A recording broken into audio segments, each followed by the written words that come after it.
यह भारत के कल्चर का प्रतीक है, ये भारत के आर्ट का प्रतीक है और भारत की एनवायरनमेंट का प्रतीक है।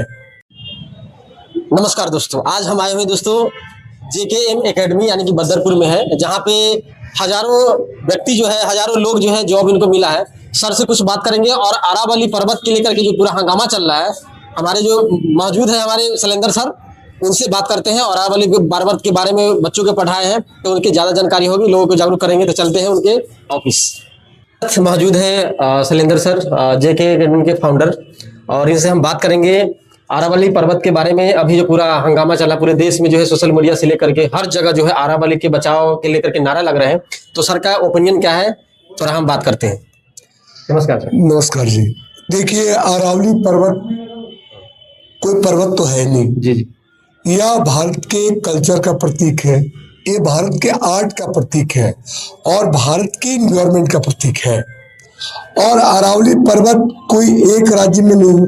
जी जी। दिक्कत कहाँ, सबसे पहली बात ये समझिएगा आप, मेन दिक्कत कहाँ। जी जी, वही दिक्कत है। तो मेन दिक्कत ये है कि अरावली पर्वत जो है ना, वह 4 राज्यों में, दिल्ली जो केंद्र शासित प्रदेश है, हरियाणा, राजस्थान और गुजरात।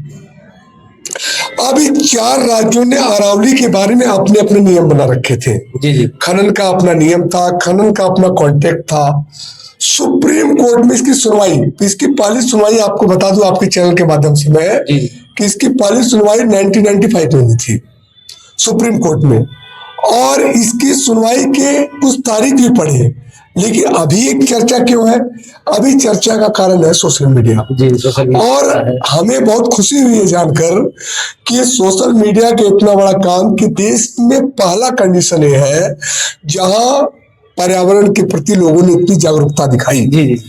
अरावली भारत के पूरे जो हमारा नॉर्थ एरिया है उसको पूरा वातावरण के लिए बहुत ही बढ़िया, सबको पता है बात। क्या सुप्रीम कोर्ट ने जो डिसीजन दिया उसमें चारों राज्यों ने जो अपने नियम बनाया है ना, उसको जोड़ के देखा। कौन कौन राज्य है सर? चारों में देखो, दिल्ली के राज्य का मतलब केंद्र शासित प्रदेश है, हरियाणा है जी, और राजस्थान है और गुजरात है जी। और भारत में पत्थरों का जो हिसाब है, जो मार्बल्स कहते हो ना, ये सबसे बड़ा जो फील्ड है राजस्थान का फील्ड है जी। वहीं से पूरे ऑल इंडिया में सप्लायर होता है। हाँ, वहीं से ऑल इंडिया सप्लाई होता है। जितने महंगे से महंगे हैं सब वहीं पे है। अब खनन तो आप दिल्ली NCR तो छोड़ दो, दिल्ली NCR में खनन में बहुत पहले से रोक है, यहाँ तो खनन हो ही नहीं सकता है। और जो राज्य है, ये सुप्रीम कोर्ट का पुराना गाइडलाइन था कि कोई भी नए कॉन्ट्रैक्ट आप नहीं दोगे, किसी नए कॉन्ट्रैक्टर को काम नहीं दोगे। जो पुराने कॉन्ट्रैक्टर है, जो सरकार कोर्ट का आदेश होगा उसके अनुसार काम करेंगे। लेकिन प्रेजेंट में कानून के तहत, कोर्ट के तहत अभी कोई भी खनन का काम नहीं हो रहा। और रही बात सुप्रीम कोर्ट के डिसीजन की, तो सुप्रीम कोर्ट को ये पता है कि जो हमारा पर्यावरण का मेंटेनेंस है, पशु पक्षी का मेंटेनेंस है, यह अरावली ही इसका सबसे बड़ा हिस्सेदार है। और इतना गलत डिसीजन तो सुप्रीम कोर्ट दे नहीं सकता है जी। वही तो, पूरे पर्वत हटा दो, ऐसा तो है नहीं। ऐसा तो है नहीं, पर्वत हटा दो या पर्वत को पूरा खनन करके मार्बल्स बना दो। वो भी तो एक न्यूज निकल के है सर कि 100 मीटर के जो भी होंगे पर्वत, तो सबको जो है हमारे उस पे फैसला चला, जिसकी लोग जो है आक्रोश इसीलिए हो गए कि 100 मीटर के जो भी दायरे में आएगा उसको वहां पे खनन होना है। देखिए, यह हमने मीडिया के माध्यम से बात सुनी थी कि 100 मीटर के जो नीचे है उस पे खनन हो सकता है।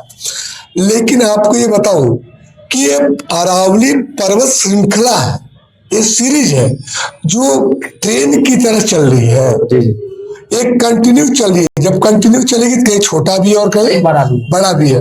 और आपको एक चीज और बता दूं, अरावली के आसपास 1 किलोमीटर के दायरा में, पूरे 1 किलोमीटर पे ये पहले से ही आदेश है कि कोई खनन नहीं हो सकता है। तो जब अरावली पर्वत से 1 किलोमीटर कोई थोड़ा तो होता नहीं है, 1 किलोमीटर पूरे ग्राउंड में, सर्कल में, एने की लाइन में 1 किलोमीटर सर्कल में, अर्थात पैरामीटर में कोई भी आपका खनन नहीं हो सकता है। तो 100 मीटर 50 मीटर का कोई प्रश्न नहीं बच रहा है यहाँ। लेकिन अभी भी मैं कहूंगा और हमें भी जरूरत है, सुप्रीम कोर्ट की जरूरत है कि जो लोगों के अंदर कंफ्यूजन है, जी कंफ्यूजन सरकार के की जरूरत है कि जो लोगों को कंफ्यूजन है वो क्लियर करके मीडिया के माध्यम से इस बात को क्लियर रखें, क्योंकि यह सबके मन मानस में प्रश्न है। लेकिन मैं ये कह रहा हूं कि 150 मीटर का जो मेरा तर्क है कि 100 मीटर के नीचे जो रहेगा ऊंचाई में वहां खनन होगा, लेकिन दूसरा कंडीशन ये भी तो है कि 1 किलोमीटर के पैरामीटर में कोई खनन नहीं होगा। ये भी तो है, ये भी तो रूल है। मैंने आधा अधूरा जानकारी बहुत लोग है जिसके चलते अब ज्यादा आधा अधूरा की बात नहीं, इसको सरकार को आगे आनी चाहिए और कैसे और सुप्रीम कोर्ट की गाइडलाइंस को पढ़ के लोगों को समझाना चाहिए कि सुप्रीम कोर्ट। और दूसरी चीज सरकार को ये भी समझाना चाहिए कि अभी सुनवाई पूरी नहीं हुई है, अभी आप फिर याचिका डाल सकते हो, फिर सुनवाई होगी, जब सब कुछ होगा फिर जब फाइनल होगा तब देखा जाएगा। लेकिन अभी ऐसा कोई आधी अधूरी जानकारी है और बहुत खुशी हुई कि जनता इतनी पर्यावरण को लेकर सचेत है। और आप जैसे चैनल के माध्यम से, जो आपका भी एक बड़ा चैनल है, इस माध्यम से मैं कहूंगा कि इन्वायरमेंट पर आप ज्यादा चीजें कवरेज करो, क्योंकि बार बार कहा जाता है धन तो आता जाता सुना होगा और बचपन से सुनते आप भी आ रहे हो, हम भी आ रहे हैं, लेकिन स्वास्थ्य जब एक बार चला गया तो फिर वापस नहीं आएगा। और यह मसला अरावली का नहीं है, ये मसला लोगों के स्वास्थ्य का है, ये मसला लोगों का सीधा जिंदगी का है। तो ये कहना चाहूंगा मैं आपसे। सर अब एक बार बता दीजिए अपने कोचिंग के बारे में, और जो बच्चे पढ़ना चाहते हैं वो कैसे आएंगे आपके यहाँ पढ़ने के लिए। देखिए हमारी कोचिंग का जो नाम है वो JKM एकेडमी है। ये दिल्ली में है, दिल्ली में बदरपुर है और बदरपुर में मीठापुर है।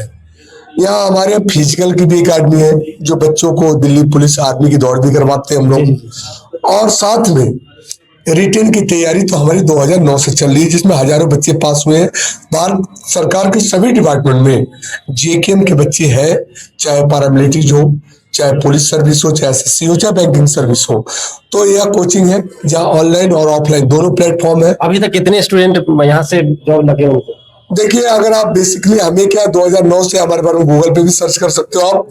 तो कम से कम ये मान के चलो कि 1000+ बच्चे सेलेक्ट तो यहाँ से हो गए हैं, क्योंकि 15-16 साल कोचिंग की भी हो गई।